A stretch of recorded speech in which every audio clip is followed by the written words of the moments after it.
Hello friends, आपका स्वागत है हमारे चैनल ग्लांस एकेडमी पर। फ्रेंड्स, हम पढ़ रहे हैं मध्यकालीन भारत। मध्यकालीन भारत में आज का हमारा टॉपिक है सिख संप्रदाय। आइए इसमें हम पूरे मॉड्यूल को कंप्लीट करने की पूरी कोशिश करेंगे। आइए स्टार्ट करते हैं।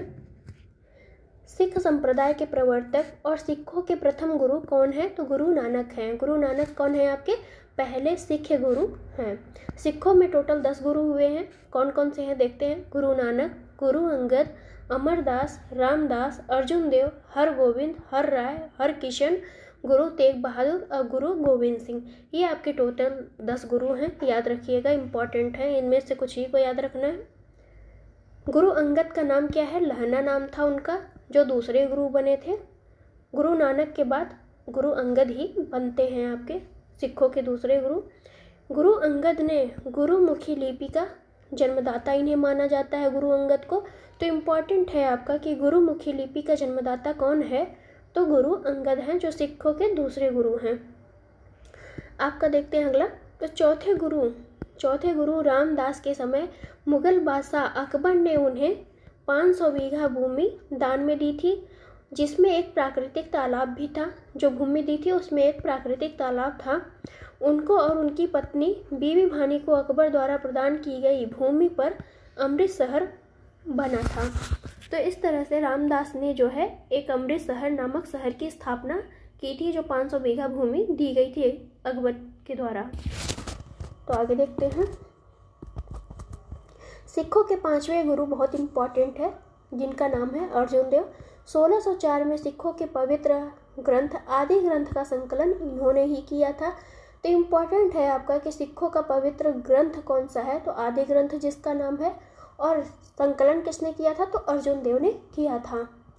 अर्जुन देव जो है खुसरो की सहायता करने के कारण जहांगीर ने इन्हें फांसी पर चढ़वा दिया था। तो किसे?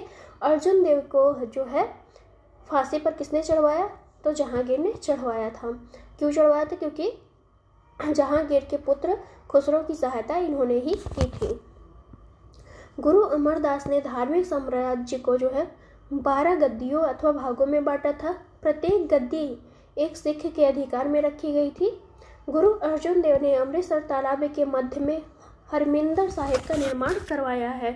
तो जो तालाब के बीचों बीच हरमिंदर साहिब का निर्माण किसने करवाया था? तो अर्जुन देव ने निर्माण करवाया था। याद रखिएगा, इंपॉर्टेंट है आपके लिए। इन्होंने तरन तारण और करतारपुर नामक नगर बसाए तथा मसनद प्रथा चलाई, जिसके अनुसार सिखों को अपनी आय का 10वां भाग गुरु को देना पड़ता था। तो इम्पॉर्टेंट है आपकी, यह प्रथा किसने चलाई थी कि अपने आय का 10वां भाग गुरुओं को दीजिए। तो ये जो है आपके गुरु अर्जुन देव ने चलाई थी यह प्रथा। सिख संप्रदाय के आदि ग्रंथ अथवा गुरु ग्रंथ साहब में सिखों के 6 गुरुओं, अनेक हिंदू भक्तों तथा कबीर, बाबा फरीद, नामदेव, रैदास आदि की रचनाएं और उपदेश इसमें समाहित हैं। तो आदि ग्रंथ में सिर्फ सिखों के ही नहीं, आपके सिखों के साथ साथ हिंदू कवियों के, हिंदू भक्तों के भी कुछ उपदेश और रचनाएं इसमें सम्मिलित किए गए हैं, जिसमें आपके इम्पॉर्टेंट है कबीर, बाबा फरीद, नामदेव, रैदास। ये सभी के जो है रचना या उपदेश इसमें समाहित किए गए हैं। किसमें? तो आदि ग्रंथ में। आदि ग्रंथ में सबसे पहले की रचनाओं में बंगाल के वैष्णव कवि जयदेव की रचनाएं भी हैं और अंतिम रचनाएं सिख गुरु तेग बहादुर की हैं। तो गुरु अर्जुन देव तथा गुरु तेग बहादुर को तत्कालीन शासकों क्रमशः जहांगीर और औरंगजेब द्वारा मृत्युदंड दिया गया था। तो गुरु अर्जुन देव को मृत्युदंड किसने दिया था? तो जहांगीर ने दिया था। गुरु तेग बहादुर जो 9वें गुरु थे, उनको जो है मृत्युदंड किसने दिया था? तो औरंगजेब ने दिया था। गुरु तेग बहादुर जो है इस्लाम न स्वीकार करने के कारण इनको औरंगजेब ने इनका जो है शीश कटवा दिया था। इसलिए दिल्ली में एक जगह है शीश महल के नाम से, और वहीं पे इनकी वो भी है, एक क्या कहते हैं, गुरुद्वारा भी बना हुआ है। सिखों के 10वें एवं अंतिम गुरु कौन है? तो गुरु गोविंद सिंह ने सिखों को एक सैनिक संप्रदाय खालसा पंथ में परिवर्तित कर दिया। तो अंतिम गुरु कौन थे आपके? गोविंद सिंह थे, गुरु गोविंद सिंह। जो 10वें गुरु हैं। इन्होंने एक सैनिक संप्रदाय खालसा पंथ को स्टार्ट किया था। इसकी स्थापना इन्होंने 1699 ईस्वी में बैसाखी के दिन आनंदपुर साहिब में की थी। उन्होंने संपूर्ण सिख संप्रदाय को खालसा पुकारा। प्रत्येक सिख को अपने नाम के आगे सिंह उपाधि लगाने के लिए कहा था। तो सिंह उपाधि किसने कहा कि लगाए? तो ये आपके गुरु गोविंद सिंह थे, जो अंतिम गुरु थे। इसके साथ ही उन्होंने कहा कि प्रत्येक सिख को केस, कंघा, कृपाण, कच्छा और कड़ा रखने का आदेश भी इन्होंने ही दिया था। गुरु गोविंद सिंह की नांदेड़ या महाराष्ट्र में एक अफगान सरदार द्वारा हत्या कर दी गई थी। वहां पर उनके समाधि स्थल पर नांदेड़ हजूर साहिब गुरुद्वारा स्थित है। तो इस तरह से उनकी मृत्यु कहाँ की गई थी? महाराष्ट्र में, नांदेड़ के पास में। बंदा बहादुर का मूल नाम जो था लक्ष्मण देव था, अथवा लक्षण देव था। लक्ष्मण देव को यह नाम सिख गुरु गोविंद सिंह ने दिया था। तो बंदा बहादुर का मूल नाम क्या था? लक्ष्मण देव या लक्षण देव था। आगे देखते हैं। अब हमें करना है MCQs। आइए स्टार्ट करते हैं। गुरु नानक ने अपना उत्तराधिकार किसे नियुक्त किया था? तो गुरु अंगद को नियुक्त किया था, जिसका नाम लहना भी था। गुरु नानक का जन्म 1469 ईस्वी में तलवंडी, पंजाब, वर्तमान पाकिस्तान में ननकाना साहिब में हुआ था। ये सिखों के पहले गुरु थे। इन्होंने नानक पंथ चलाया। अपने शिष्य लहना को उन्होंने उत्तराधिकारी नियुक्त किया। लहना गुरु अंगद के नाम से सिखों के दूसरे गुरु बने थे। गुरु नानक ने अपना उत्तराधिकार किसे घोषित किया? तो लहना को किया, जिन्हें हम गुरु अंगद कहते हैं। गुरुमुखी प्रारंभ किसने की थी? तो ये आपके गुरु अंगद ने प्रारंभ की थी। गुरुमुखी लिपि का प्रारंभ इन्होंने ही की थी। पंजाब में अमृतसर नगर को स्थापित किया था किसने? तो गुरु रामदास ने किया था। चौथे गुरु रामदास के समय मुगल बादशाह अकबर ने उन्हें 500 बीघा भूमि दान दी थी, जिसमें एक प्राकृतिक तालाब भी था। उनको और उनकी पत्नी बीबी भानी को अकबर द्वारा प्रदान की गई भूमि पर अमृतसर शहर बनाया गया। पहले उस शहर का नाम रामदासपुर रखा गया, परंतु बाद में वहां पे खुदे हुए तालाब के नाम पर उसका नामकरण अमृतसर कर दिया गया। किस सिख गुरु को अकबर ने 500 बीघा जमीन दी थी? तो ये आपके रामदास थे। कौन सा एक सही सुमेलित है? तो देखते हैं। तो ये इसका आंसर है आपका भी। गुरु अर्जुन देव ने जो है आदि ग्रंथ की रचना की थी। सिखों के 5वें गुरु अर्जुन देव जो है 1604 ईस्वी में सिखों के पवित्र ग्रंथ आदि ग्रंथ का संकलन किया। गुरु अमरदास ने धार्मिक संप्रदाय को जो है 22 गद्दियों में बांटा। प्रत्येक गद्दी के लिए एक अधिकार या एक सिख अधिकारी को नियुक्त की। दल खालसा की स्थापना कर्पूर सिंह ने की थी। मीरी और पीरी गुरु गोविंद सिंह ने शुरुआत की थी। तो मीरी और पीरी की शुरुआत किसने की थी? गुरु हरगोविंद ने की थी। सिख गुरु ने विद्रोही राजकुमार खुसरो की सहायता धन एवं आशीर्वाद से की थी। तो इसका आंसर है सी। किसने किया था? अर्जुन देव ने किया था, जो 5वें गुरु थे आपके। आदि ग्रंथ अथवा गुरु ग्रंथ साहब का संकलन निम्नांकित में से किसने किया? तो आपके गुरु अर्जुन देव ने किया था। गुरु को तत्कालीन शासकों द्वारा मृत्युदंड दिया गया। तो कौन से गुरु हैं? तो ये हैं आपके गुरु अर्जुन देव और गुरु तेग बहादुर। दोनों लोगों को ही जो है गुरु अर्जुन देव को जहांगीर ने फांसी पर चढ़ाया था और गुरु तेग बहादुर को जो है औरंगजेब ने जो है मृत्युदंड या इनका शीश कटवा दिया था। इस तरह से ऑप्शन ए सही है आपका। गुरु अर्जुन देव तथा गुरु तेग बहादुर को तत्कालीन शासकों क्रमशः जहांगीर और औरंगजेब द्वारा मृत्युदंड दिया गया। गुरु अर्जुन देव सिखों के 5वें गुरु थे। राज जहांगीर से विद्रोह कर उसका पुत्र शहजादा खुसरो आगरा से भागकर अफगानिस्तान की ओर जा रहा था। रास्ते में तरन तारण नामक स्थान पर उसने गुरु अर्जुन देव से भेंट की। गुरु ने उसे यथाशक्ति पूरी सहायता दी, जिससे जहांगीर रुष्ट हो गया और 1606 ईस्वी में षड्यंत्र का आरोप लगाकर उन्हें मृत्युदंड दे दिया। गुरु तेग बहादुर के बारे में देखते हैं तो सिखों के 9वें गुरु औरंगजेब से शत्रुता इन्हें विरासत में मिली थी। औरंगजेब ने इनके साथ जो व्यवहार किया उसके कई कारण बताए जा रहे हैं। बनर्जी के अनुसार गुरु की हत्या राजनीतिक कारणों से नहीं अपितु धार्मिक कारणों से की गई। औरंगजेब की बहुचर्चित कठमुल्लावादी विचारधारा और धार्मिक कट्टरपन को सिखों की बगावत का एक कारण माना जाता है। 1675 ईस्वी में गुरु तेग बहादुर को औरंगजेब द्वारा मृत्युदंड दे दिया गया। गुरु की मृत्यु के लिए औरंगजेब जिम्मेदार है किस गुरु के? तो ये आप गुरु तेग बहादुर के लिए। किस स्थान पर एक प्रसिद्ध सिख गुरुद्वारा अवस्थित है? तो ये आपका हेमकुंड है। हेमकुंड चमोली जिले उत्तराखंड में स्थित है। पटना में किस सिख गुरु का जन्म हुआ था? तो ये आपका गुरु गोविंद सिंह का जन्म हुआ था, जो 10वें गुरु हैं। इनका जन्म 1666 ईस्वी में बिहार पटना में हुआ था। इनकी मृत्यु जो है 7 अक्टूबर 1708 को नांदेड़ महाराष्ट्र में हुआ था।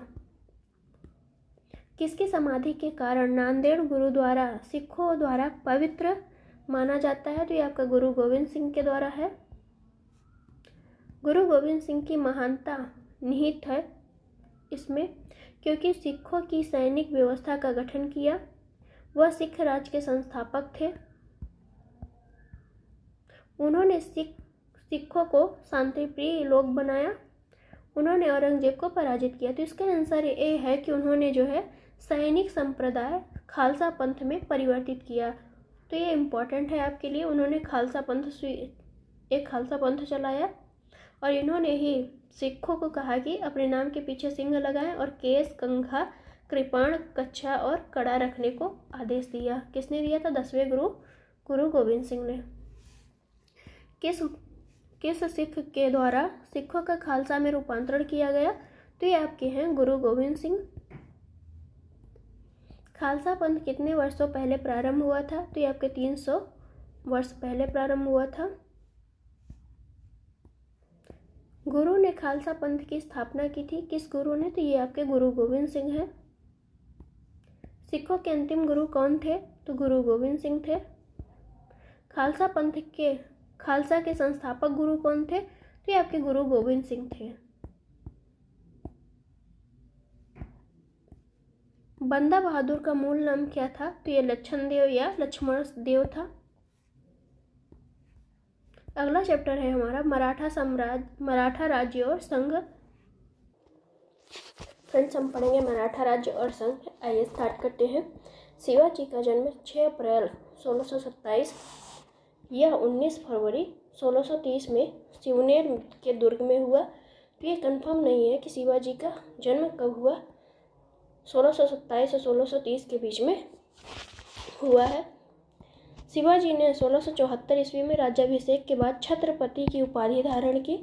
तो शिवाजी का जो राज्याभिषेक कब हुआ था? 1674 में हुआ था और इन्होंने राज्याभिषेक के बाद छत्रपति की उपाधि धारण की थी। रायगढ़ को इन्होंने अपनी राजधानी बनाई थी। तो किसने जो है रायगढ़ को अपनी राजधानी बनाई? शिवाजी ने बनाई थी।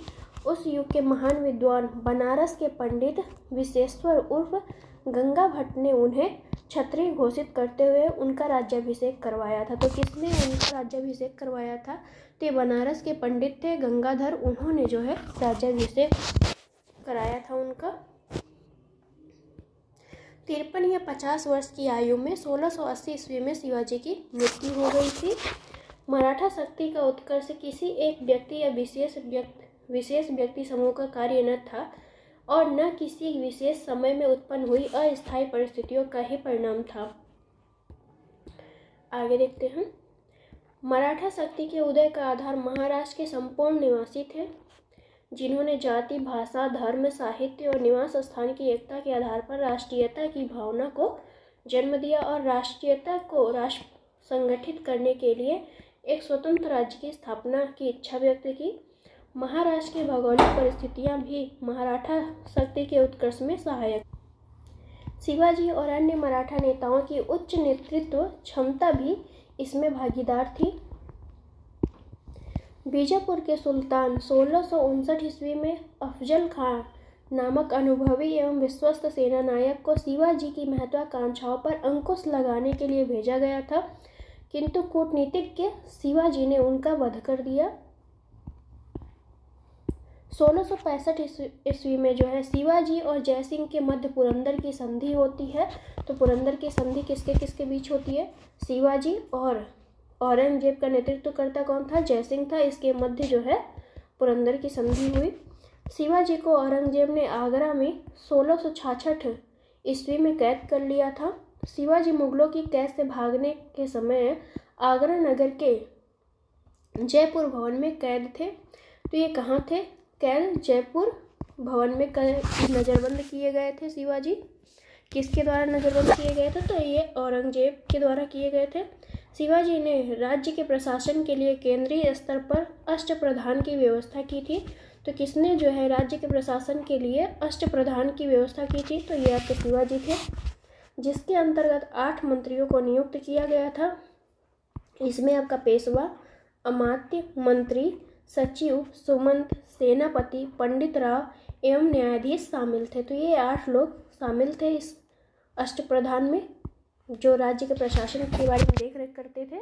ये निम्न प्रकार के थे। तो देखते हैं पेशवा कौन कहलाता था। तो पेशवा जो है राजा का प्रधानमंत्री होता था। अमात्य अथवा अजमुक आधार वित्त एवं राजस्व मंत्री होता था। वाकिया नवीस या मंत्री जिसे कहते थे, वो क्या करता था? तो राजा के दैनिक कार्यों और दरबार की प्रतिदिन की कार्यवाहियों का विवरण रखता था। ये आपका वाकिया नवीस करता था। सचिव अथवा सुरुनवीस राजकीय पत्र व्यवहार का कार्य देखना इसका काम था। सुमंत या दबीर जो था वो विदेश मंत्री था। तो ये कुछ इम्पोर्टेंट है, याद रखिएगा। सेनापति या सरे नौबत जिसे हम कहते हैं, सेना की भर्ती करता था, संगठन बनाता था और रसद आदि का प्रबंधन भी सेनापति या सरे नौबत करता था। पंडित राव क्या करता था? विद्वान और धार्मिक कार्यों के लिए अनुदानों का दायित्व निभाना इसका कार्य था। न्यायाधीश जो था वो मुख्य न्यायाधीश का काम करता था। तो इस तरह से 8 भागों में बांटे गए थे अष्टप्रधान को। राजा राम के बारे में हम देखते हैं। राजा राम का कार्यकाल जो था 1689 से लेकर 1700 ईस्वी तक था। राजा राम तक साहू के प्रतिनिधि के रूप में मराठों का नेतृत्व करता रहा। राजा राम की मृत्यु के बाद उसकी विधवा पत्नी ताराबाई ने अपने 4 वर्षीय पुत्र शिवाजी द्वितीय के नाम से गद्दी पर बैठाया और मुगलों से स्वतंत्रता संघर्ष जारी रखा। औरंगजेब की मृत्यु के समय मराठा का नेतृत्व कौन कर रहा था? तो ताराबाई के हाथों में नेतृत्व था मराठों का। संभाजी के बाद मराठा शासन को पेशवा बालाजी विश्वनाथ ने सरल एवं कारगर बनाया। तो संभाजी के बाद जो मराठा शासन का पेशवा कौन बना था? तो ये आपका बालाजी विश्वनाथ बना था। मराठा छत्रपति साहू ने बालाजी को जो है पेशवा के पद पर नियुक्त किया। नवंबर 1713 केवल बालाजी तथा उसके परिवार के लिए ही नहीं अपितु संपूर्ण मराठा जाति के लिए भी महत्वपूर्ण था। तो 1713 का जो काल था वो सभी के लिए बहुत इम्पोर्टेंट था, मराठों के लिए, क्योंकि इस समय से सत्ता छत्रपति के हाथों से निकलकर किसके हाथों में आ गई है? तो ये आपका पेशवा जो है प्रभावकारी बन चुका है 1713 के बाद से। बालाजी विश्वनाथ का शासन काल क्या था? तो 1713 से लेकर 1720 तक उसको नियुक्त किया गया था। किसके द्वारा? तो वो उस टाइम छत्रपति आपका साहू था और पेशवा आपका कौन था? तो बालाजी विश्वनाथ था। 1720 ईस्वी में साहू ने बालाजी विश्वनाथ के बड़े पुत्र बाजीराव प्रथम को जो है पेशवा नियुक्त करता है। तो बालाजी विश्वनाथ की मृत्यु हो जाती है 1720 में। उसके बाद जो है आपका बाजीराव प्रथम को पेशवा नियुक्त किया जाता है, जो बालाजी विश्वनाथ का पुत्र होता है। ये वही बाजीराव जी हैं जिनके ऊपर मूवी बनी है। बाजीराव प्रथम का कार्यकाल 1720 से लेकर 1740 तक होता है। बालाजी बाजीराव 1740 ईस्वी में बाजीराव के मृत्यु के पश्चात पेशवा बने तथा 1761 ईस्वी तक पेशवा रहे। तो ये आपका जो है जब बाजीराव प्रथम की मृत्यु हो जाती है तो आपके नाना साहब जी आते हैं, जिस नाम से वो पेशवा बनते हैं उनका नाम क्या है? बालाजी बाजीराव के नाम से वो पेशवा की गद्दी पर बैठते हैं और 1740 से लेके 1761 तक इनका कार्यकाल रहता है। इसके बाद जो है आपका माधवराव का शासनकाल आता है 1761 से लेकर 1772 ईस्वी में। बालाजी बाजीराव के समय तक पेशवा पद पैतृक बन चुका था। तो बालाजी बाजीराव के समय तक पेशवा पद कैसा हो गया, वंशानुगत हो गया, पैतृक बन चुका। इससे पूर्व ही शक्ति छत्रपति के हाथों में केंद्रित न रहकर पेशवा के हाथों में आ चुकी थी। अब शक्ति किसके हाथों में आ चुकी थी, तो अब आपके पेशवा के हाथों में आ चुकी थी। 1750 ईस्वी में हुई संगोला की संधि के तहत संवैधानिक क्रांति द्वारा यह प्रक्रिया पूरी हो गई थी। इसके पश्चात मराठा छत्रपति केवल नाम मात्र के ही राजा रह गए और महलों के महापौर बन गए। मराठा संगठन का वास्तविक नेता कौन हो गया, तो पेशवा हो चुका है। तो संगोला की संधि जो 1750 की हुई थी उसमें जो है छत्रपति का जो पद था वो समाप्त कर दिया गया और सारी शक्ति क्या हो गई, पेशवा में निहित हो गई थी। तो इसी संधि के तहत ये काम हुआ था, आप लोग याद रखिएगा, इम्पॉर्टेंट संधि है। मराठा काल में सरंजामी प्रथा भू राजस्व प्रशासन से संबंधित थी। इस काल में मराठा जागीरदारों को सरंजामी भूमि उनके निर्वहन के लिए प्रदान की जाती थी। जनवरी 1757 में अहमद शाह अब्दाली दिल्ली में प्रवेश कर गया। तो अहमद शाह अब्दाली दिल्ली में कब प्रवेश करता है, तो 1757 में आता है। उसने मथुरा तथा आगरा तक लूटमार की। अपनी वापसी से पहले अब्दाली भारत में आलमगीर द्वितीय को सम्राट, इमादुल मुल्क को वजीर और रुहेला सरदार नजमुद्दौला या नजीब खान को साम्राज्य का मीर बख्शी और अपना मुख्य एजेंट बनाकर वापस चला गया। तो अहमद शाह अब्दाली ने जितने भी वहाँ पे लूटपाट की और जो भी अपने कब्जे में जिस भी क्षेत्र को किया था वहाँ पे इन सारों की नियुक्ति करके वापस चला गया। आगे हम देखते हैं, इम्पॉर्टेंट है आपके लिए अब जो आ रहा है। तो पानीपत की तृतीय लड़ाई जो है कब होती है, 14 जनवरी 1761 को सदाशिवराव भाऊ के नेतृत्व में मराठा सेना और अहमद शाह अब्दाली के नेतृत्व में अफगान सेना के बीच हुई, जिसमें मराठे जो हैं बुरी तरह से पराजित होते हैं। तो ये इम्पॉर्टेंट है आपका कि पानीपत की तृतीय लड़ाई कब होती है, तो 14 जनवरी 1761 में होती है। और किसके किसके बीच, तो अहमद शाह अब्दाली और मराठा सेना के बीच होती है। और मराठा सेना का नेतृत्व कौन कर रहा था, तो सदाशिव भाऊ कर रहे थे और मराठे जो होते पराजित होते हैं इसमें। एक और इम्पॉर्टेंट पॉइंट है कि काशी राज पंडित जो है इस युद्ध का प्रत्यक्षदर्शी थे, मतलब इस युद्ध को प्रत्यक्ष रूप से उन्होंने देखा था और इसको जो है संकलित भी इन्होंने ही किया था। उनके अनुसार पानीपत का तृतीय युद्ध जो है मराठों के लिए प्रलयकारी सिद्ध हुआ। इसी युद्ध में मराठों की हार की सूचना जो है बालाजी बाजीराव को एक व्यापारी द्वारा कूट संदेश के रूप में पहुंचाई गई, जिसमें कहा गया कि 2 मोती विलीन हो गए और 22 सोने की मुहरें लुप्त हो गई और चांदी तथा तांबे के सिक्कों को पूरी तरह गणना नहीं की जा सकती है। पानीपत की लड़ाई का तत्कालीन कारण यह था कि अहमद शाह अब्दाली अपने वायसराय तैमूर शाह के मराठों द्वारा लाहौर से निष्कासन का बदला लेना चाहता था। तो इस तरह से आपका पानीपत का तृतीय लड़ाई कंप्लीट होती है। आगे हम देखते हैं, अहिल्याबाई मराठों के होलकर वंश की शासिका थी। होलकर वंश जो है इंदौर पर काबिज थे या यहाँ पे शासन करते थे। तो ये हमारा कंप्लीट हो गया कॉन्सेप्ट। अब हम देखेंगे एमसीक्यूज। आइए स्टार्ट करते हैं। मराठों के उत्कर्ष का निम्न में से कौन सा कारण सही है? धार्मिक चेतना, भौगोलिक सुरक्षा, राजनीतिक जागृति, उच्च नेतृत्व शक्ति। तो इसका आंसर है आपका ये, सभी जो है सही हैं। मराठों के उत्कर्ष के लिए उपयुक्त सभी कारण सही हैं। मराठा शक्ति का उत्कर्ष किसी एक व्यक्ति या विशेष व्यक्ति समूह का कार्य न था और न ही किसी विशेष समय में उत्पन्न हुई अस्थायी परिस्थितियों का परिणाम था। मराठा शक्ति के उदय का आधार महाराष्ट्र के संपूर्ण निवासी थे, जिन्होंने जाति, धर्म, साहित्य और निवास स्थान की एकता के आधार पर राष्ट्रीयता की भावना को जन्म दिया। उस समय राष्ट्रीयता को संगठित करने के लिए एक स्वतंत्र राज्य की स्थापना की इच्छा व्यक्त की। महाराष्ट्र की भौगोलिक परिस्थितियां भी मराठों के शक्ति के उत्कर्ष में सहायक थी। इस तरह से शिवाजी और अन्य मराठा नेताओं ने उच्च नेतृत्व क्षमता भी इसमें भागीदार दी, तो भागीदारी की इन लोगों ने। अब हम देखते हैं क्वेश्चन नंबर 2। चित्र में जो छायांकित क्षेत्र है, ये वाला क्षेत्र, ये किनके अधीन था, यही पूछा जा रहा है। सातवाहनों के, वातापी के, चालुक्यों के, तो ये आपके मराठा सरदारों के अधीन था ये क्षेत्र आपका। इसका आंसर हो जाएगा डी। क्वेश्चन नंबर 3 है, शिवाजी ने मुगलों को किस युद्ध में हराया था, तो ये आपका सलहार का युद्ध कहा जाता है। इसी युद्ध में जो है शिवाजी ने मुगलों को हराया था। शिवाजी ने 1672 ईस्वी में सलहार के युद्ध में मुगलों को हराया था। शिवाजी का जन्म जो है 1627 या 30 ईस्वी सिवनेर के दुर्ग में हुआ था।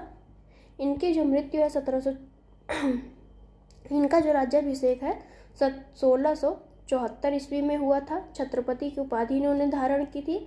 मृत्यु जो है इनकी 1680 में हुई थी शिवाजी की। शिवाजी का जन्म कब हुआ तथा कब उन्होंने छत्रपति की उपाधि धारण की, तो इसका आंसर है आपका डी। 1627 में उनका जन्म हुआ, 1674 ईस्वी में उन्होंने छत्रपति की उपाधि धारण की थी। वह कौन सेना नायक था जिसे बीजापुर के सुल्तान ने 1659 ईस्वी में शिवाजी को दबाने के लिए भेजा था, तो ये था आपका अफजल खां था। बीजापुर के सुल्तान ने 1659 ईस्वी में अफजल खां नामक अनुभवी एवं विश्वस्त सेना नायक को शिवाजी के महत्वाकांक्षाओं पर अंकुश लगाने के लिए भेजा गया था। शिवाजी मुगलों के कैद से भागने के समय कौन से नगर में कैद थे, तो ये आपके आगरा में कैद थे शिवाजी। शिवाजी मुगलों की कैद से भागने के समय आगरा नगर के जयपुर भवन में कैद थे। शिवाजी को औरंगजेब ने आगरा में 1666 ईस्वी में कैद कर लिया था। शिवाजी की राजधानी कहाँ पर थी, तो इनकी रायगढ़ राजधानी थी इनकी। 1674 ईस्वी में शिवाजी ने अपना राज्याभिषेक कराया और छत्रपति की उपाधि धारण की और रायगढ़ को अपनी राजधानी बनाया और बनारस के पंडित विश्वेश्वर उर्फ गंगा भट्ट से इन्होंने अपना राज्याभिषेक करवाया था। शिवाजी की राजधानी कहाँ थी, तो ये रायगढ़ थी इनकी राजधानी। शिवाजी का छत्रपति के रूप में औपचारिक राज्याभिषेक कहाँ पर हुआ था, तो रायगढ़ में हुआ था। शिवाजी के गुरु का क्या नाम था, तो रामदास नाम था इनके गुरु का। शिवाजी के गुरु रामदास थे, इन्हें समर्थ रामदास कहा जाता था। इन्होंने 12 वर्ष तक पूरे भारत का भ्रमण किया। इन्होंने महत्वपूर्ण इनकी रचना कौन सी है, दासबोध है। छत्रपति शिवाजी से संबंधित कुछ घटनाओं को काल क्रमानुसार व्यवस्थित करना है, देखते हैं। चाकन के किले पर विजय, अफजल खां का प्रकरण, मुगलों से मतभेद का प्रारंभ और सूरत पर आक्रमण तथा उसे लूटना, तो इसका आंसर हो जाएगा आपका ए। यहाँ पे हम देख लेते हैं छत्रपति शिवाजी से संबंधित घटनाओं का हम देखते हैं। तो चाकन किले पर जो विजय थी 1648 में हुई थी। मुगलों से मतभेद इनका प्रारंभ हुआ था 1657 में। अफजल खां का प्रकरण 1659 में आता है और सूरत पर आक्रमण तथा उसे लूटना 1664 में किया गया। अष्टप्रधान नाम की मंत्री परिषद थी, किसके शासन काल का था ये, तो ये आपका मराठा प्रशासन में से संबंधित है। आपका अष्टप्रधान शिवाजी के द्वारा इनकी नियुक्ति होती थी। अष्टप्रधान का गठन किसके द्वारा किया गया है, किसने किया था, तो ये आपके शिवाजी ने किया था। अष्टप्रधान मंत्री परिषद किसके राज्य प्रबंध में सहायता करती है, तो ये आपके शिवाजी के प्रबंध में सहायता करती थी, उनके प्रशासन में। शिवाजी के अष्टप्रधान निम्नलिखित में से कौन से अधिकारी इसमें शामिल थे, मजूमदार, दबीर, वाकनीस, सुरनीस, तो इसका आंसर है आपका ई। 1, 2, 3, 4 सभी जो थे इसमें सम्मिलित थे। शिवाजी के समय सरनोबात का पद संबंध है, किससे संबंध है, तो ये सैन्य प्रशासन से संबंधित है आपका। शिवाजी के अष्टप्रधान का जो सदस्य विदेशी मामलों की देख रेख करता था उसे क्या कहते हैं, तो उसे हम सुमंत कहते थे। शिवाजी के शासन काल में विदेश मंत्री को कहा जाता था, तो सुमंत कहा जाता था। अष्टप्रधान मंत्री परिषद किसके राज्य प्रबंध में सहायता करती थी, तो ये आपके शिवाजी के। राज्य के मामले में शिवाजी एक मंत्री परिषद से परामर्श लेते थे। प्रत्येक मंत्री अपने विभाग का स्वतंत्र प्रभार रखता था, तो इसके आंसर है आपका सी। ए तो सही है लेकिन आर सही नहीं है। शासन में शिवाजी की सहायता के लिए 8 बड़े अधिकारी या मंत्री थे। वे एक मंत्रिपरिषद की तरह कार्य नहीं करते थे। प्रत्येक मंत्री अपने अपने विभाग का प्रधान था तथा यह शिवाजी की इच्छा पर निर्भर करता था कि वह उनसे पृथक पृथक अथवा सम्मिलित रूप से सलाह ले। उनकी सलाह को मानने के लिए शिवाजी बाध्य नहीं थे। ये 8 प्रधान वस्तुतः शिवाजी के सचिवों की भांति कार्य करते थे। शिवाजी द्वारा दिए गए आदेशों का पालन करना, विस्तृत रूप से शासन की देखभाल करना उनका प्रमुख दायित्व था। क्वेश्चन नंबर है 21। कौन सी मुद्रा छत्रपति शिवाजी के राज्य में प्रचलित रजत मुद्रा नहीं है? रुपया, टका, लारी, रूका। तो ये आपका रूका जो है ये रजत मुद्रा नहीं है। रूका जो है तांबे की मुद्रा थी, जबकि रुपया, लॉरी और टका जो है छत्रपति शिवाजी के राज्य में प्रचलित रजत मुद्राएं थी। संभाजी के बाद मराठा शासन को निम्नलिखित में से किसने सरल और कारगर बनाया था? तो ये आपके बालाजी विश्वनाथ थे जो पेशवा थे। संभाजी के बाद मराठा शासन को पेशवा बालाजी विश्वनाथ ने सरल एवं कारगर बनाया था। मराठा छत्रपति साहू ने बालाजी को पेशवा के पद पर नियुक्त किया था।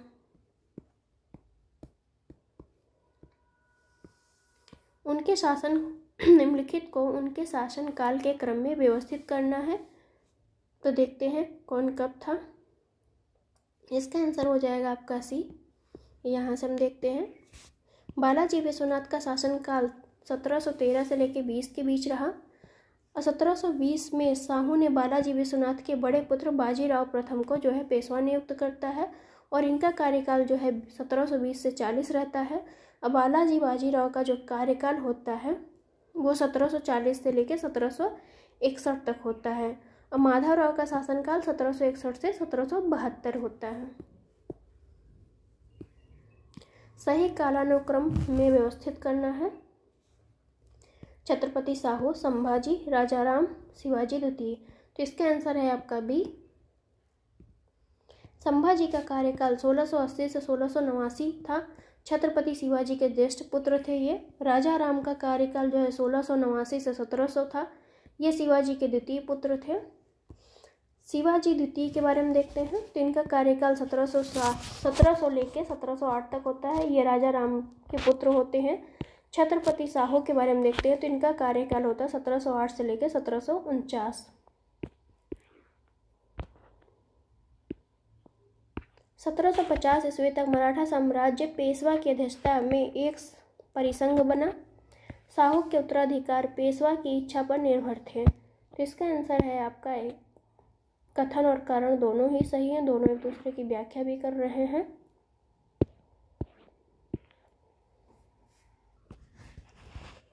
अगला क्वेश्चन देखते हैं हम। मुगल साम्राज्य के पतन के बाद मराठा सबसे शक्तिशाली देशज शक्ति के रूप में उभरे। मराठा पहले शासक थे जिनके पास एकीकृत भारतीय राष्ट्र की संकल्पना थी। तो इसका आंसर है आपका सी।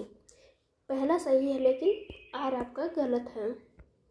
यहाँ से देखते हैं मुगल साम्राज्य के पतन के बाद मराठा सबसे शक्तिशाली देशज शक्ति के रूप में उभरे। मराठा शक्ति के उदय का आधार महाराष्ट्र के संपूर्ण निवासी थे। किसके समय से मराठा राजा नाचीज हो गया और पेशवा जो है वास्तविक शासक बन गया। तो इसका आंसर है आपका सी। बालाजी बाजीराव के टाइम से ही राजा का पद जो है आपका बहुत कम हो गया, उसका मान नहीं रह गया और सभी शक्ति आपके पेशवा में निहित हो गई। औरंगजेब की मृत्यु के समय मराठा के नेतृत्व किसके हाथों में था? तो ये आपका ताराबाई के हाथों में था। औरंगजेब के टाइम पे नेतृत्व मराठों का। निम्नांकित मराठा देवियों में जिसने 1700 ईस्वी में आगे मुगल साम्राज्य के विरुद्ध संघर्ष का नेतृत्व किया वह कौन थी? अहिल्याबाई, मुक्ताबाई, ताराबाई और रुक्मणीबाई। तो इसका आंसर है आपका सी, ताराबाई, जो राजा राम की मृत्यु के बाद उसके अल्पवयस्क पुत्र शिवाजी द्वितीय शासक बना। राजा राम की पत्नी ताराबाई उसकी संरक्षिका बनी थी। सरंजामे प्रथा किससे संबंधित है? तो ये आपका मराठा भू राजस्व से संबंधित है। सुरक्षा के लिए मराठों के राजस्व के दावे को किस नाम से जाना जाता था? तो ये है आपका चौथ के नाम से जाना जाता था। चौथ उन प्रांतों से लिया जाता था जिन्हें मुगलई कहा जाता था। इस कर के बदले पड़ोसी राज्यों को जो है मराठों के आक्रमण तथा लूटपाट से बचने का आश्वासन प्राप्त होता था। एक इतिहासकार ने पानीपत की तीसरी लड़ाई को स्वयं देखा, वह कौन था? तो ये आपके काशीराज पंडित थे जिन्होंने स्वयं देखा था। पानीपत की तृतीय लड़ाई कब हुई थी? तो 14 जनवरी 1761 को हुई थी। अहमद शाह अब्दाली के भारत पर आक्रमण और पानीपत की तृतीय लड़ाई लड़ने का तत्कालीन कारण क्या था? वह मराठा द्वारा लाहौर से अपने वायसराय तैमूर शाह के निष्कासन का बदला लेना चाहता था। उसे जालंधर के कुंठाग्रस्त राज्यपाल आदिल बेग खान ने पंजाब पर आक्रमण करने के लिए आमंत्रित किया था। वह मुगल प्रशासन को चाहार महल के राजस्व का भुगतान न करने के लिए दंडित करना चाहता था। वह दिल्ली की सीमाओं तक पंजाब के सभी उपजाऊ मैदानों को हड़प कर अपने राज्य में विलय करना चाहता था। तो इसका आंसर एक है, ए है आपका ऑप्शन, कि पानीपत की लड़ाई हुई थी उसका तत्कालीन कारण क्या था? कि अहमद शाह अब्दाली अपने वायसराय तैमूर शाह के मराठों द्वारा लाहौर से निष्कासन का बदला लेना चाहता था। पानीपत के तृतीय युद्ध में निम्न में से किसने मराठों को हराया था? तो ये अफगानों ने जो है मराठों को हराया था। पानीपत का तीसरा युद्ध कब लड़ा गया? तो 14 जनवरी 1761 को लड़ा गया था। पानीपत का तीसरा युद्ध लड़ा गया था किसके बीच? तो ये आपका मराठा और अहमद शाह अब्दाली के बीच लड़ा गया था। पानीपत का तृतीय युद्ध लड़ा गया था कब? तो 1761 में, 14 जनवरी 1761 को लड़ा गया था। निम्नलिखित में से किसने या कौन रुहेला सरदार अहमद शाह अब्दाली का विश्वास पात्र था? तो ये आपका नजीब खान था जो अहमद शाह अब्दाली का विश्वास पात्र था। मोडी लिपि का प्रयोग किसके विलेखों में किया जाता था? तो ये आपके मराठों के अभिलेखों में इसका प्रयोग किया जाता था, मोडी लिपि का। अगला चैप्टर है हमारा मुगल साम्राज्य का विघटन। आइए पढ़ते हैं। 1707 ईस्वी में औरंगजेब की मृत्यु के बाद उसके 63 वर्षीय पुत्र मुअज्जम जिसे हम कहते हैं शाह आलम ने बहादुर शाह प्रथम के नाम से सत्ता संभाली। तो औरंगजेब का पुत्र जो था आपका मुअज्जम, जिसे हम क्या कहते हैं बहादुर शाह प्रथम भी कहते हैं, इसका नाम शाह आलम भी है। इसने जो है औरंगजेब की मृत्यु के बाद सत्ता का उत्तराधिकारी बना या सत्ता पे बैठा। उसने जो है 1707 से लेकर 1712 ईस्वी तक की अवधि में शासन किया। खफी खां द्वारा इसे शाहे बेखबर की उपाधि दी गई थी। तो ये इम्पॉर्टेंट है आपका कि किसने जो है इसे शाहे बेखबर की उपाधि दी थी बहादुर शाह प्रथम को। तो ये है आपका खफी खां, याद रखिएगा। जहांदार शाह जो है इसका कार्यकाल होता है 1712 से 13 ईस्वी तक ये मुगल सत्ता पे बैठता है और बहादुर शाह प्रथम के बाद यही बैठता है। तो मुगल राजवंश में ऐसा प्रथम बादशाह था जो शासन कार्य के नितांत योग्य सिद्ध हुआ। उसने तत्कालीन शक्तिशाली अमीर जुल्फी खां की सहायता से गद्दी प्राप्त की थी। तो किसकी सहायता से जो है जहांदार शाह गद्दी पर बैठता है? तो ये आपका इम्पोर्टेंट है कि जुल्फिकार खां की सहायता से वह गद्दी पे बैठता है, याद रखिएगा। वह एक युद्ध में अपने भतीजे फर्रुख सियर द्वारा पराजित हुआ। तो इसको कौन पराजित करता है? तो फर्रुख सियर जो है जहांदार शाह को पराजित कर देता है और 1713 ईस्वी में उसकी हत्या करके गद्दी पर फर्रुख सियर स्वयं बैठ जाता है। तो 1713 से लेकर 1919 तक गद्दी पर कौन रहेगा, तो ये आपका फर्रुखसियर बैठता है। यहाँ पे एक इम्पॉर्टेंट काम होता है, ये देखते हैं क्या कौन सा है वो। 1717 ईस्वी में फर्रुखसियर ने एक फरमान जारी किया जिसमें अंग्रेजों को 3000 वार्षिक कर के बदले बंगाल में बिना अतिरिक्त चुंगी दिए व्यापार करने के अधिकार की पुष्टि की गई। तो यही आपका इम्पोर्टेंट है 1717 ईस्वी का फरमान, जो कौन देता है, तो फर्रुखसियर देता है, अंग्रेजों के लिए देता है। आगे देखते हैं। शाहजहां द्वारा बनाए गए प्रसिद्ध मयूर सिंहासन पर बैठने वाला अंतिम मुगल शासक कौन था, तो मोहम्मद शाह था, जिसका कार्यकाल क्या है, कार्यकाल 1719 से लेके 1748 तक इसका कार्यकाल होता है। और यही जो है आपका मयूर सिंहासन पर लास्ट शासक होता है जो बैठता है। उसके बाद क्या होता है, नादिर शाह आता है 1739 में और उठा ले जाता है मयूर सिंहासन को आक्रमण करके।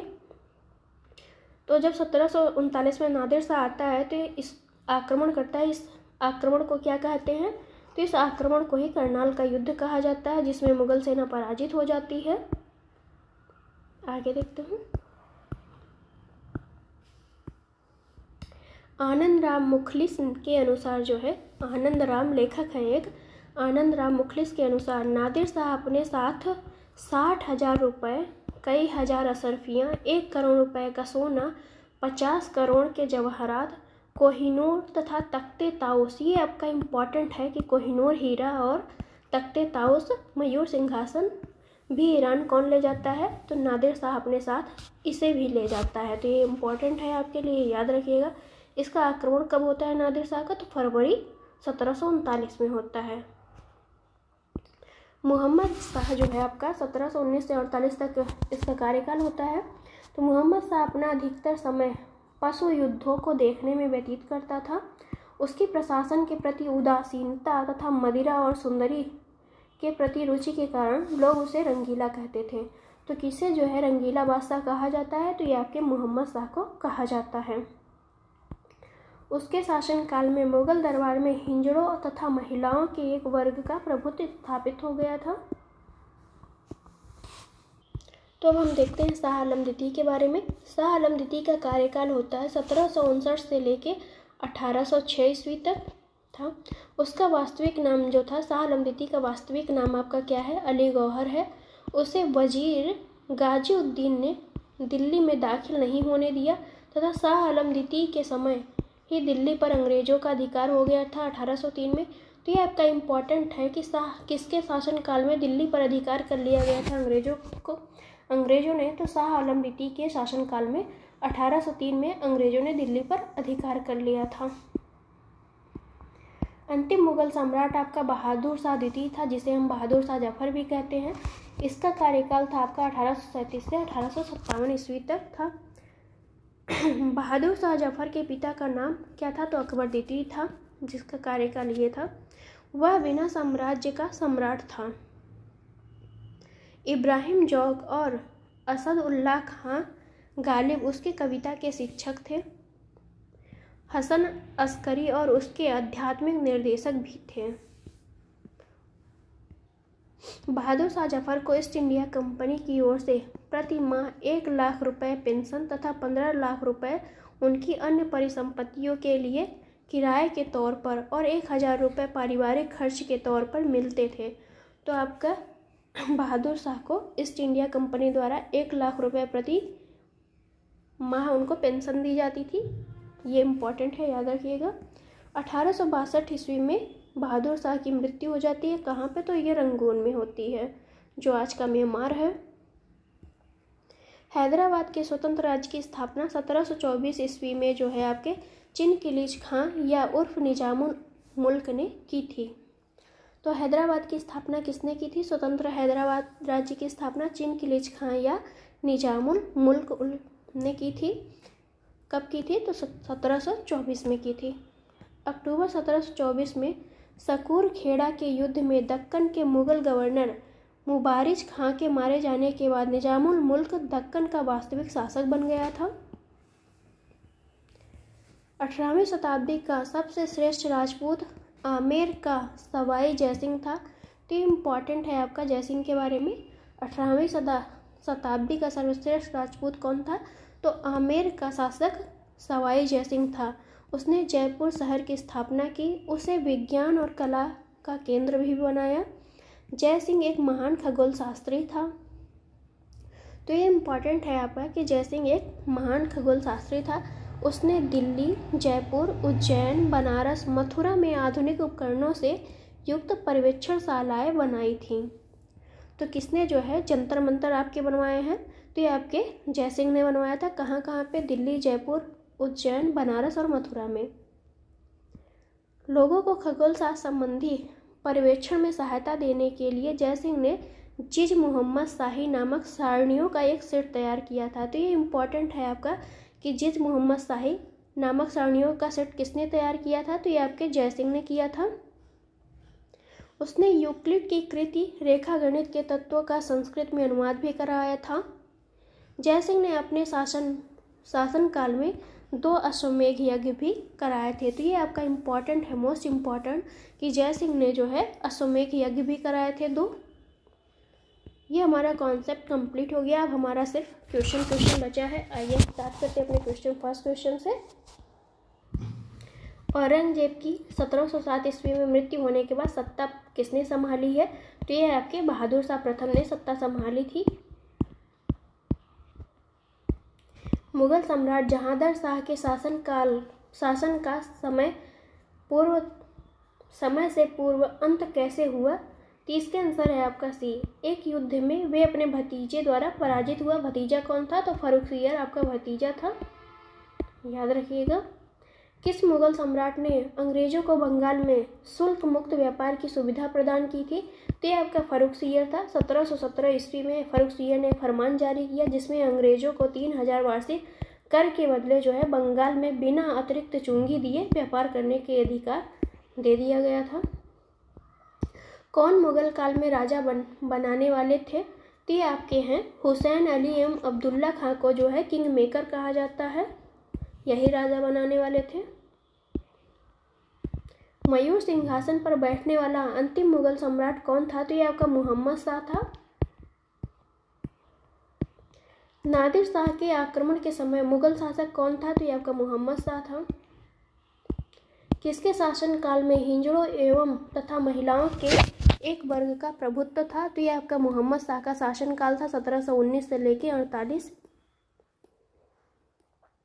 मुगल बादशाह रंगीला के नाम से किसे जाना जाता है? तो मोहम्मद शाह को जाना जाता है। काल क्रमानुसार व्यवस्थित करना है, देखते हैं। तो मोहम्मद शाह का कार्यकाल है आपका 1719 से लेके 48 तक। जहांगीर शाह का कार्यकाल पड़ेगा आपका 1712 से लेके 13 तक, और अहमद शाह का कार्यकाल आपका 1754 से। तो आपका मोहम्मद शाह का कार्यकाल होगा 1719 से 48, जहांगीर का होगा आपका 1712 से 13, अहमद शाह का 1748 से 54, आलमगीर द्वितीय का 1754 से 59। इस तरह से आपका आंसर हो जाएगा बी ऑप्शन सही है।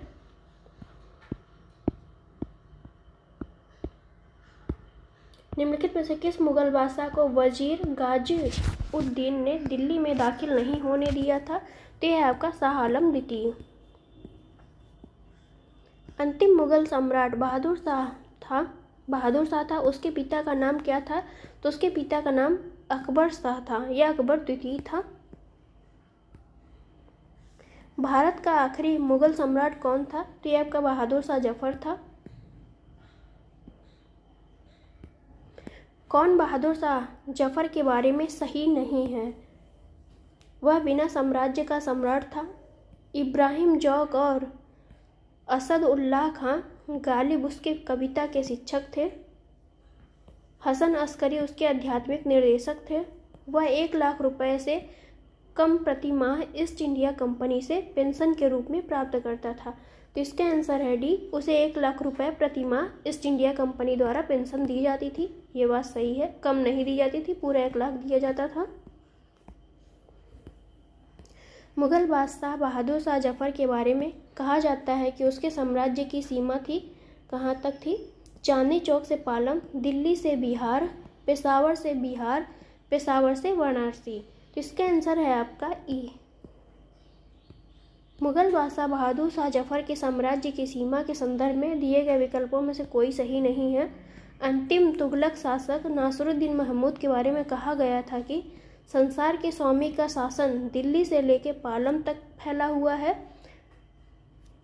तो इसको जो है मूल्यांकन से बाहर कर दिया गया है, इस क्वेश्चन को ही। कौन अवध का प्रथम नवाब था? तो इसका आंसर है आपका बी। सआदत खां जो है अवध का संस्थापक भी था और प्रथम नवाब भी था। तो इसको याद रखिएगा कि अवध का प्रथम नवाब आपका सआदत खां था। तुरानियों ने हैदराबाद राज्य की स्थापना की, जो स्वतंत्रता प्राप्ति तक बना रहा। ईरानियों ने जो है अवध राज्य की स्थापना की। तो 1722 ईस्वी में सआदत खां जो है अवध का सूबेदार नियुक्त किया गया था।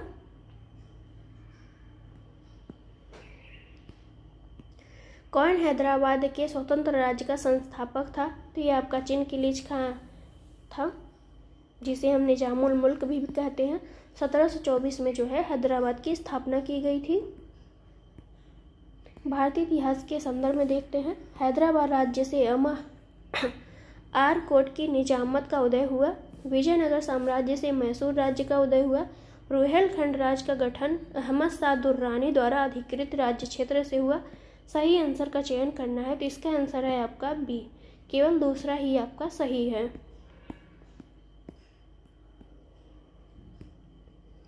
आरकोट या कर्नाटक, आरकोट को ही हम कर्नाटक कहते हैं। कर्नाटक रियासत का उदय जो है उत्तरवर्ती मुगल काल में सीधे मुगल सत्ता से हुआ है। 1399 ईस्वी के पूर्व मैसूर विजयनगर साम्राज्य का भाग था। वादू वंश या वाडियार वंश ने इसे विजयनगर साम्राज्य से पृथक कर स्वतंत्र सत्ता की स्थापना की थी। किसने दिल्ली में खगोलीय वेधशाला, जिसे जंतर मंतर कहते हैं, बनवाई थी? तो ये आपका जयसिंह द्वितीय हैं, आमेर के राजा हैं। जयसिंह द्वितीय ने दिल्ली में खगोलीय वेधशाला जंतर मंतर बनवाई, इसने दिल्ली के अतिरिक्त उज्जैन, मथुरा, वाराणसी और जयपुर में भी वेधशालाएं बनवाई थी। महाराजा जयसिंह द्वितीय ने वेधशाला कहाँ बनवाई थी? तो ये आपके चारों जगह जो है इन्होंने वेधशालाएं बनाई थी, दिल्ली, जयपुर, उज्जैन, वाराणसी और मथुरा में भी। 1773 ईस्वी में जिज मोहम्मद शाही पुस्तक, जो नक्षत्रों संबंधी ज्ञान से संबंधित है, के लेखक कौन है? तो ये आपके जयपुर के सवाई जयसिंह हैं। जयपुर के महाराजा सवाई जयसिंह ने वेधशाला नहीं बनवाई थी। कहाँ पे नहीं बनवाई थी? उज्जैन में बनवाई थी, मथुरा में, वाराणसी में। इन्होंने इलाहाबाद में नहीं बनवाई थी। इस तरह से आपका ये कंप्लीट हो गया। मध्यकालीन भारत आपका कंप्लीट हो गया। Thank you for watching friends. Video कैसी लगी आपको कमेंट बॉक्स में ज़रूर आंसर करें।